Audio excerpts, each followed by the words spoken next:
หัวหน้ากลุ่มใหญ่การเมืองกองทัพประชาชนเวียดนามพร้อมด้วยคณะได้เดินทางเคลื่อนไหวเยี่ยมยามและเฮ็ดเวียกอยู่ลาวอย่างเป็นทางการในวันที่ 5 สิงหาคม 2026 นี้สหายพลเอกเหวียนจ่องเงียกรรมการกลุ่มการเมืองศูนย์กลางภาคหัวหน้ากลุ่มใหญ่การเมืองกองทัพประชาชนเวียดนามพร้อมด้วยคณะได้เดินทางเคลื่อนไหวเยี่ยมยามและเฮ็ดเวียกอยู่สาธารณรัฐประชาธิปไตยประชาชนลาวอย่างเป็นทางการพิธีต้อนรับได้จัดขึ้นอยู่ที่กระทรวงป้องกันประเทศโดยการต้อนรับของสหายพลโทวงศ์สนอินปานพิมพ์คณะเลขาธิการศูนย์กลางภาครองรัฐมนตรีกระทรวงป้องกันประเทศหัวหน้ากลุ่มใหญ่การเมืองกองทัพประชาชนลาวพร้อมด้วยคณะนายทหารขั้นสูงกองทัพประชาชนลาวภายหลังที่ได้มีการมอบช่อดอกไม้แล้วสหายพลโทวงศ์สนอินป่านพิมพ์ก็ได้เชิญสหายพลเอกเหมียนจ่องเงียไปยังแทนเกียรติยศเพื่อเข้ารบถุงชาติเวียดนามลาวเวียดนามตามลำดับ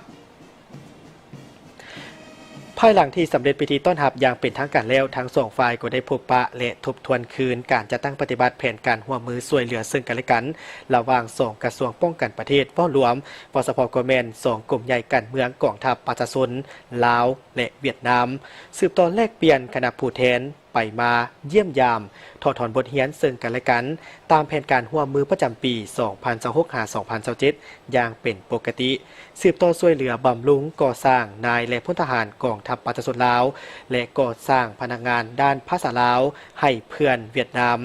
สืบต่อศึกษาอบรมคนหุ้นหลังให้รับรู้ถึงสายพัวพันมิตรภาพอันยิ่งใหญ่โฆษณาแลกเปลี่ยนเวียกงานข่าวสารหนังสือพิมพ์วิทยุโทรภาพและรูปเงาให้กว้างขวางและทันเวลาคนควรย่องยอสรรเสริญกลุ่มกองร่วมหมู่บุคคลที่มีผลงานช่วยเหลือกองทัพประชาชนลาวตามเงื่อนไขตัวจริงสืบต่อหัวมือซอกคนและน้ำทรงอัฐิทหารอาสาสมัครและเสี่ยวซานเวียดนามที่เสียสละชีวิตในป่างสงครามอยู่ลาวกลับคืนภูมิลำเนาในสุกปี 2027 ให้บรรลุตามคาดหมายพร้อมกันจะตั้งปฏิบัติบทบันทึกกองประชุมครั้งที่ 31 อยู่นครโฮจิมินห์ก็คือครั้งวันที่ 27 กรกฎาคม 2026ไปพร้อมกับการปลุกระดมขบวนการ500 วันคืนให้ฟดฟื้นและมีประสิทธิผลสืบต่อในการปิ้นปัวสุขภาพให้พนักงานนายทหารลาวอยู่ห้องหมอศูนย์กลาง 108 กองทัพประชาชนเวียดนามและปิ้นปัวเสี่ยวซานการทหารพนักงานนักรบเวียดนามอยู่ห้องหมอศูนย์กลาง 103 กองทัพประชาชนลาวสืบต่อแลกเปลี่ยนคณะภาครวมมีคณะครอบครัวนายทหารขั้นสูงและคณะร่วมหมู่สืบต่อสวยยกระดับโรงเรียนทฤษฎีการเมืองกองทัพขึ้นเป็นวิทยาคาร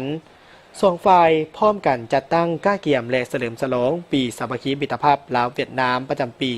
2027 เป็นต้นแมนวันสร้างตั้งสายพัวพันการทูตครบรอบ 65 ปี และวันเซ็นสนธิสัญญาการร่วมมือครบรอบ 50 ปีให้มีบรรยากาศฟดฟื้นสืบต่อติดตามซี่น้ำการก่อสร้างและการติดตั้งแผ่นป้ายศิลาจารึกห้องหอยประวัติศาสตร์จำนวน 18 จุดอยู่เส้นทางโฮจิมินห์และเส้นทางสายผู้หลวงอยู่เบื้องลาว